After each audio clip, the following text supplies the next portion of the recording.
0% commission, low and fair prices. Download Volta app now. Enjoy Voltastic rides. నమస్తే, నేను Keshav. Welcome to Suman TV.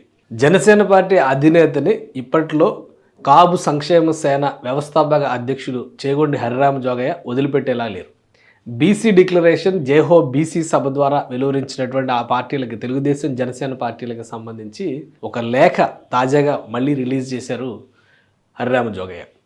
Already పార్టీకి సంబంధించి బలిజ సామాజిక వర్గానికి సంబంధించినటువంటి అభ్యర్థులకి రాయలసీమలో ముఖ్యంగా 7 చోట్ల నియోజకవర్గాలు కేటాయించాలి, అభ్యర్థులకి ఇవ్వాలి, బలిజ అభ్యర్థులకు ఇవ్వాలనేటువంటి మాట చెప్తున్నటువంటి హరిరామ జోగయ్య వెనువెంటనే మరొక లెటర్ కూడా రిలీజ్ చేశారు. అది కాపు డిక్లరేషన్కి సంబంధించినటువంటి ప్రశ్నలతో కూడినటువంటి విశ్లేషణ. ఒకసారి ఆ లెటర్ని పరిశీలించేటువంటి ప్రయత్నం చేద్దాం. ఇది హరిరామ జోగయ్య గారు రాసినటువంటి లేఖ. జైహో కాపుస్ అని పేరు పెట్టారు దీనికి. జైహో కాపుస్ అంటే జైహో బీసీ అనేటువంటి లెటర్ ఇచ్చినటువంటి నేపథ్యంలో జైహో కాపుస్ అంటూ ఈ డిక్లరేషన్ ఇవ్వాలి అనేటువంటి, కాపులకి సంబంధించి ప్రత్యేకమైనటువంటి డిక్లరేషన్ ఇవ్వాలి అనేది ఆయన డిమాండ్. జైహో బీసీ అంటూ ఇచ్చిన డిక్లరేషన్ సరే, కాపుల డిక్లరేషన్ ఎప్పుడు ఒక విశ్లేషణ చేశారనమాట ఆయన. జనాభాలో 52% ఉన్న బీసీలకు జైహో బీసీ అంటూ 10 హామీలతో కూడిన బీసీ డిక్లరేషన్ మంగళగిరిలో ప్రకటించారు చంద్రబాబు, పవన్ కళ్యాణ్. 50% ఉన్నటువంటి వెనుకబడిన జాతులకు ప్రకటించిన డిక్లరేషన్ ఆహ్వానించదగిందే. అలానే దాని హిస్టరీ మొత్తం కూడా చెప్పుకుంటూ వచ్చారు.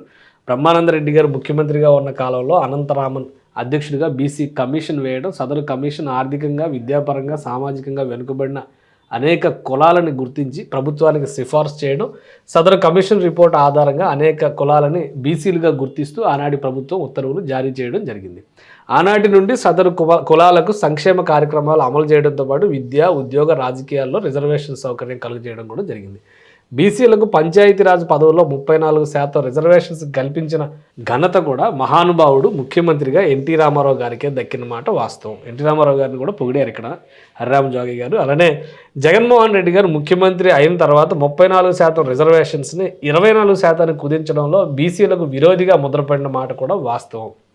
ఈ రెండు అంశాలని కూడా తెలుగుదేశం జనసేన జైహో బీసీ డిక్లరేషన్ సభలోనే వాళ్ళు కూడా అనౌన్స్ చేశారు. వీటిని సవరించేటువంటి ప్రయత్నాలు మేము చేయబోతున్నాం అనేటువంటి మాటని వాళ్ళు ప్రకటించారు. సో అధికారంలోకి వస్తే కనుక ఖచ్చితంగా మళ్ళీ బీసీల రిజర్వేషన్ కోటాను పెంచే ప్రయత్నం చేస్తారు, పెంచుతాం అనేటువంటి హామీని ఇచ్చారు. దానికి సంబంధించి కూడా ఆ బీసీ డిక్లరేషన్లో కొన్ని పాయింట్లు ఉన్నాయి.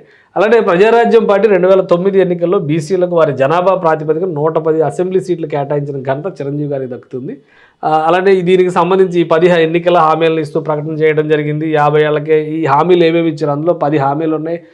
పెన్షన్స్కి సంబంధించినవి ఉన్నాయి, అలానే బీసీ జనాభా లెక్కింపుకు సంబంధించినవి ఉన్నాయి, ఇంకా అనేక అంశాలు ఉన్నాయి. వాటన్నింటినీ కూడా రాసుకుంటూ వచ్చారు. పవన్ కళ్యాణ్ గారు తన వంతుగా, అంటే ఈ హామీలన్నీ చంద్రబాబు నాయుడు స్వయంగా ప్రకటిస్తే పవన్ కళ్యాణ్ గారు తన వంతుగా బీసీలకు రాజ్యాధికారం దక్కే విధంగా యాచించే స్థితి నుంచి శాసించే స్థాయికి తీసుకురావడం అనే 11వ హామీని అదనంగా ఇవ్వడం జరిగింది.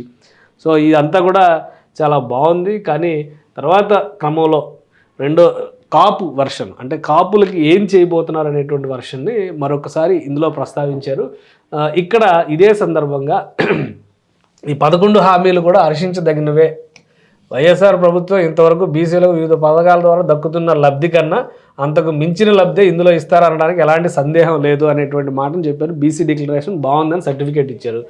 ఇదే సందర్భంగా జనాభాలో 25% ఉన్న కాపు, బలిజ, ఒంటరి తెలగ కులస్తుల ఆర్థిక సామాజిక స్థితుల గురించి కూడా చర్చించవలసి ఉంది. కాపు కులస్తులు బ్రిటిష్ ప్రభుత్వ కాలంలోనే బీసీలుగా పరిగణింపబడి ఉన్నమాట వాస్తవం. అయితే దామోదరం సంజీవ గారు ముఖ్యమంత్రిగా ఉన్న కాలంలో తప్ప మిగిలిన రెడ్డి రాజులు పాలించినటువంటి, అంటే రెడ్డి ముఖ్యమంత్రులు అనేటువంటి ఉద్దేశంతో రాశారు, పాలించిన కాలంలో ఈ కులాన్ని బీసీల జాబితా నుంచి తప్పించడం జరిగింది. కోట్ల విజయభాస్కర్ రెడ్డి గారి హయాంలో జీవో నంబర్ 30 ద్వారా ఈ కులాన్ని బీసీలుగా చేస్తూ ఇచ్చిన ఉత్తర్వులు వైఎస్ రాజశేఖర రెడ్డి గారి హయాంలో ఈ కులస్తులు జీవో నంబర్ 30ని తప్పించడం జరిగింది. సో తదుపరి చంద్రబాబు నాయుడు గారు 2016లో జరిగిన మంజునాథ కమిషను, తర్వాత ముద్రగడ పద్మనాభం గారి ఆందోళనలు, ఇవన్నీ జరిగిన మాట ఆ హిస్టరీ అంతా కూడా చెప్పుకుంటూ వచ్చారు. ఈ కులస్తులకు ఆర్థికంగా, విద్యాపరంగా వెనుకబడి ఉన్నారనేటువంటి దానిలో ఏమాత్రం సందేహం లేదు. అయితే సుప్రీంకోర్టు ఇచ్చిన తీర్పు ప్రకారం 50% దాటి రిజర్వేషన్ సౌకర్యం కలిగించకూడదు అనేటువంటి విషయంతో దీన్ని తొక్కి పెడుతున్నారనేది ఆయన చేసినటువంటి విశ్లేషణ. అయితే ఫైనల్గా ఇక్కడ చెప్పిన ముఖ్యమైనటువంటి మాట ఏంటంటే, బీసీలతో సమానంగా 25% జనాభా ప్రాతిపదికన 5 సంవత్సరాల కాలంలో మరో 65,000 కోట్ల రూపాయలు కాపు కులస్తులకు దక్కవలసి ఉన్నది. బీసీలతో సమానంగా సంక్షేమం దక్కవలసి ఉంది కాబట్టి పవన్ కళ్యాణ్ గారి కోరిక మేరకు కాపు కులస్తులు కూడా యాచించే స్థితి నుండి శాసించే స్థితికి రావాల్సిందే.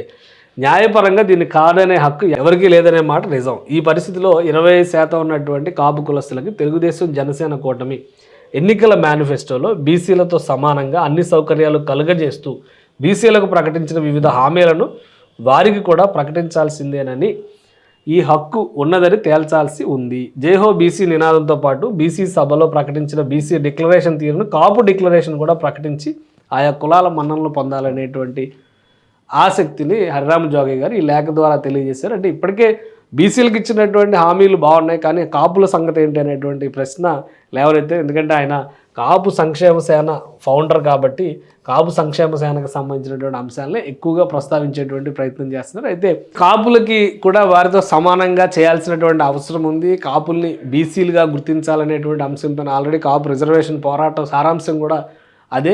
ఈ అంశాలన్నింటినీ దృష్టిలో పెట్టుకొని ఇక్కడ బీసీ డిక్లరేషన్ ఇచ్చినట్టుగానే కాపు డిక్లరేషన్ ఒకటి ఇవ్వండి అనేటువంటి మాట హరిరామ జోగయ్య గారు చెప్తున్నారు. ఆయన సీనియర్ నాయకుడు, అలానే మాజీ మంత్రి, మాజీ ఎంపీ. ఆయన అనుభవాన్ని ఉపయోగించి జనసేనకు మార్గదర్శనం చేస్తాననేటువంటి రీతిలో ఆయన కొన్ని లేఖలు రిలీజ్ చేస్తున్నారు కాబట్టి ఆ లేఖల పరంపరలో ఇది వచ్చింది.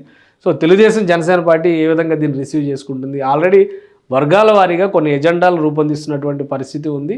బీసీలకి అయిన తర్వాత ఇంకా ఎస్సీ ఎస్టీలకు సంబంధించి కానీ, వికలాంగులకు సంబంధించి కానీ, వివిధ వర్గాలకు ప్రజలకు సంబంధించినటువంటి అంశాలతో కూడినటువంటి ఎజెండాలను డిక్లేర్ చేస్తామనేటువంటి మాట ఇప్పటికే రెండు పార్టీలు కూడా అనౌన్స్ చేస్తున్నాయి. కాబట్టి కాపు డిక్లరేషన్కి సంబంధించి అన్న క్లారిటీ ఇస్తారేమో వేచి చూడాలి.